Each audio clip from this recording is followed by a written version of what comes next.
대단히 반갑습니다. 지금 전라도 천연사를 기준으로 해서 우리나라 역사가 굉장히 많이 대두되었고 또 가야사에 대한 문제가 특히 문제가 되고 인내일본부하고 심각하게 국민이 눈을 뜨게 되어 있습니다. 가야사라면 우리가 보통 보면 문헌의 자료가 많이 없습니다.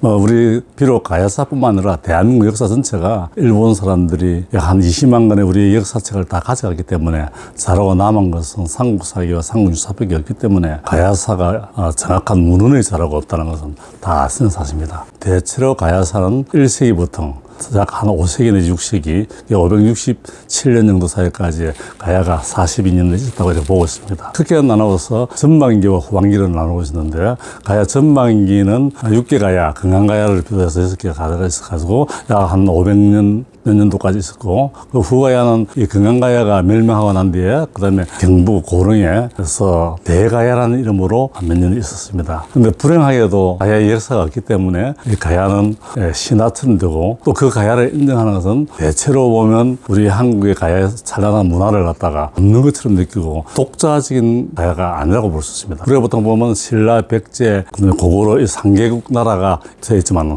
그때 어깨와 같이 나누었던 가야국이 경상남도 중심으로, 그런데 그것이 뒤에 밝혀지기는 걸려와서 밝혀졌지만은 상주에서도 지금 고분이 나온 것이 그 다음에 그 가야의 문화권에 대해서 유물들을 많이 튀어나왔습니다. 그래서 우리의 가야는 그 당시에 철기가 생성됐기 때문에 이 네 개 중에 가장 문화가 발전 거고, 또 특히 가야의 위치는 지정학상으로 바다와 산지가 같이 되기 때문에 국제적인 무역이 가장 활발했고, 또 그게 철이 생산되기 때문에 철기 문화가 형성되는 거예요. 우리 삼국시대, 사국시대 중에서도 가야 문화가 가장 찬란하고 빛난 역사라고 볼 수 있습니다. 근데 그 가야 문화가 어디로 옮겨지냐면 일본으로 건너가서 굉장히 큰 영향을 많이 미치다고 봅니다. 보통 우리 흔히 보면 백제 문화가 일본에 거의 좌우한다고 하지만 실질적으로 백제 문화 못지않게 가야 문화가, 부산도 가야권에 들어있지만 그 부산 문화, 가야 문화가 일본의 문화를 했고, 부수지방이나 저수지방은 가야의 흔적들이 모자, 철기라든가 이런 것들이 토작이라는 것 거의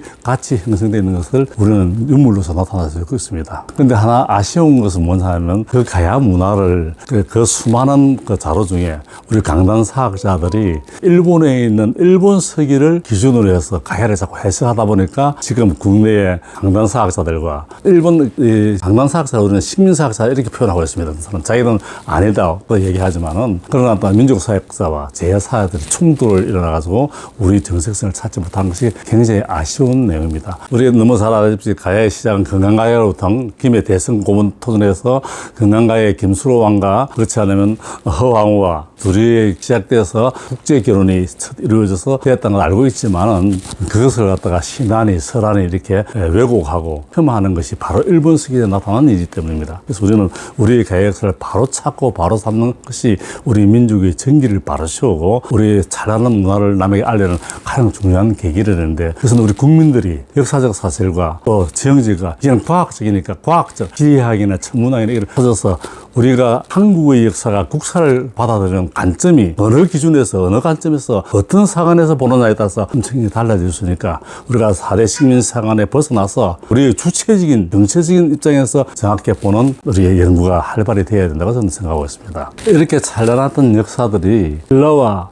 고구려와 백제가 서로 끈싸움에 있어가지고 가야가 그게 지정학적으로 아주 동기대에 중립돼 있을 때, 고구려와 백제가 서로 힘을 합쳐서 가야를 공격하게 되는, 가야는 신라와 힘을 뭉쳐서 싸우는데, 신라와 같이 가야가 같이 동맹을 맺어서 세우다가 그 다음에 동맹을 맺었던 신라에 의해서 금강가야가 망하게 되었습니다. 합수됐습니다. 그래서 합수되면서 그것이 이제 우리가 전가야라 하고 소가야라 하는데, 그게 한 500년, 510년 있으면 그 사이 됩니다. 그러다 그 소가야가 망하고 난 뒤에는 쭉 올라가서 경북의 고릉에 대가야라는 고분이 났던 그 대가야가 생겨서 대가야가 그 주위에 힘을 합쳐서 하고 나왔으나, 결국은 그 대가야도 백제, 신라, 고구려의 3분을 해서 1차 고구려가 백제가 망하기 전에 신라가 합장을 하면서 가야를 망치고, 백제가 망하고 고구려 망하고 신라가 당과 합장해서 삼국을 통일하게 됨으로써 제일 먼저 백제 이전에 가야가 멸망하게 되었고, 그 다음 백제가 멸망하게 되었고, 고구려가 멸망하면서 불행하고도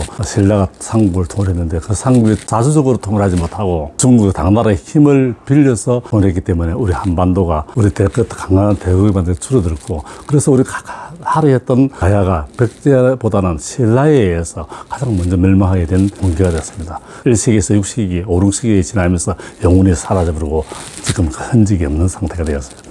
가야의 멸망과 동시에 또 일본에서 말하는 임나일본부라는 말이 참 많이 나오고 있습니다. 지금 우리나라 역사에서는 일본의 관계는 임나일본부 때문에 굉장히 역사학계나 또 일반 시민사회학계에서 굉장히 반발이 많고, 한마디로 얘기하면 우리의 강명사학자들이 대체로 인용하는 문수라 하면 임나일본부를 얘기할 때는 일본 서기를 얘기합니다. 일본 서기가 학계에서 일본의 바이블처럼 되어 있는 겁니다. 그런데 이 일본 서기가 사실 역사학계의 문으로 같이 있느냐는 것은 일본 자체에서도 과거에는 1800년대나 1700년대는 그런 역사를 인정을 하지 않았던 상황, 연대부터 앞뒤가 맞지 않았습니다. 그래서 그 임나일본의 배경이 먼저 대한민국을 정한론으로 해서 일본이 정복했고, 또 임진왜란이나 일제 30년을 정당화시키기 위해서 임나일본부를 만드는데, 그럼 임나일본부 말이 어디서 나오냐 하면, 과거에는 위기부터 있을 때 강개토왕 비문에 임나라는 말이 가끔 나오고, 또 일본 서기에서도 임나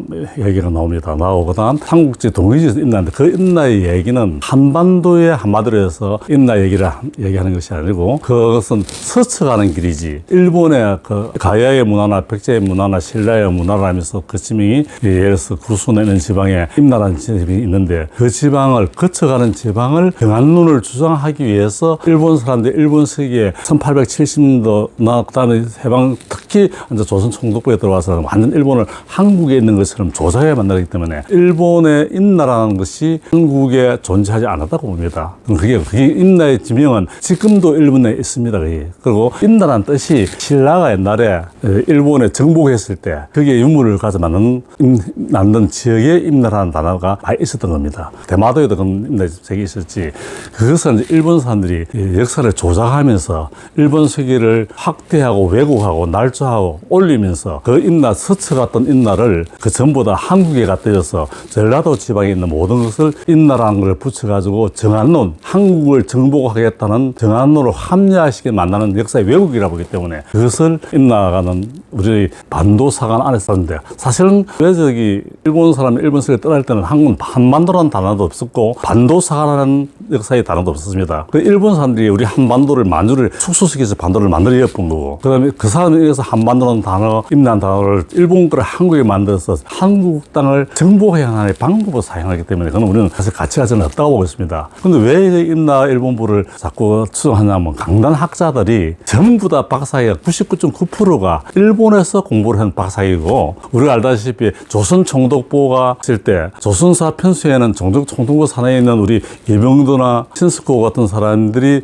일본의 식민학자들이 만든 한국의 역사를 35건 조선사 편수사를 만들 때 우리 한국의 역사상 다 없애버리고, 또 중요한 건 일본을 가져가고, 일본의 관점에서, 식민지의 관점에서 만든 그 교과서를 지금도 사용하고 있는 겁니다. 그 당시에 역사학자들이 민족사학자나 독립운동가들이나 제학생인데, 이 사람들은 민족사학자들은 일제시대에서 전부 다 독립운동에서 맞아 죽고 사형당하고 신치호 선생이 이행성 다 죽고, 그 다음에 또 한 사회학적인 역사학자는 전부 북한으로 가버리고, 남아있는 식민학자들만 일본에서 앞잡이에 한 사람만 한국 역사학자로 남았던 사람이 문교부 장관도 하고 국사편찬 위원장도 하고, 그 다음에 이렇게 했기 때문에 그 사람들이 일본의 영향을 받고 일본의 입장에서 전부 다 한국의 역사를 보면서 임나를 만드는 허구의 역사라고 생각합니다. 그런데 그 사람들은 물어보면 전부 임나 일본부 설을 갖다가 극복했다고 합니다. 말로서는. 그렇지만은 말로서는 극복했지만은 그들이 적은 논문들을 보면, 그 다음에 또 한 사회학적인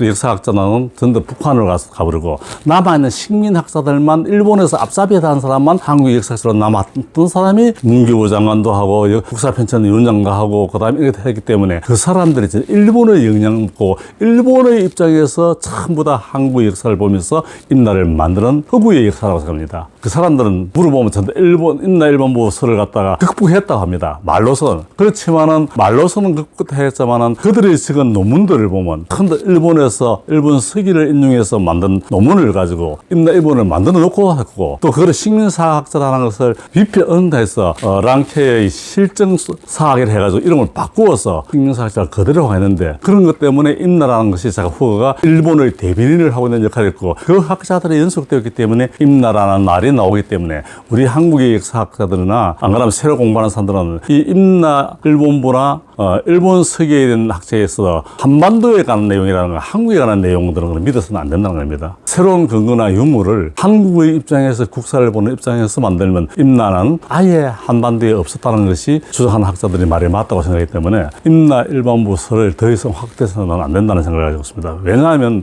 독립운동하고 하여튼 그때 예를 신채의 예영, 이상용, 석시 이런 사람들 전부 다 임나라는 말 해방과 더불어서 그 다음에 친일파가 청산되지 못한 데서 그 사람들의 후학자들이 계속 활기를 치면서 임나 일본부를 더 끌어여서 그 논문들의 후계자가 역사학계를 다 장악하게 하고 그 다음에 한국 역사 관련 정치학 관계를 다 좌우하기 때문에 교과서가 그렇게 완전 왜곡된 교과서가 됐기 때문에 모른다는 얘기입니다. 그래서 참 역사의 가르텔이 참 무섭구나. 그리고 역사는 사실 지금 일본의 식민지 싸지 벗어나지 못하고 있고 독립도 못하고 있고 강국도 못된 상태에 있구나. 이게 가면 갈수록 역사는 점점 더 식민지화되고 점점 더 독립하지 못한 상황이 되기 때문에 임나라는 단어는 우리 국민들이 좀 더 연구를 해서 일본 서기가 허구듯이 임나 일본부라는 것도 우리의 한국을 징배했다는 정한론의 밑거름이고 또 재침의 밑거름으로 사용하는 것이지 이것을 인정해서는 안 된다고 저는 주장하고 있습니다. 여러분 인간이 사는 가장 궁극적인 목적이 뭐라 생각합니까? 궁극적인 목적은 행복이라 생각합니다. 내가 행복하기 위해서 사는데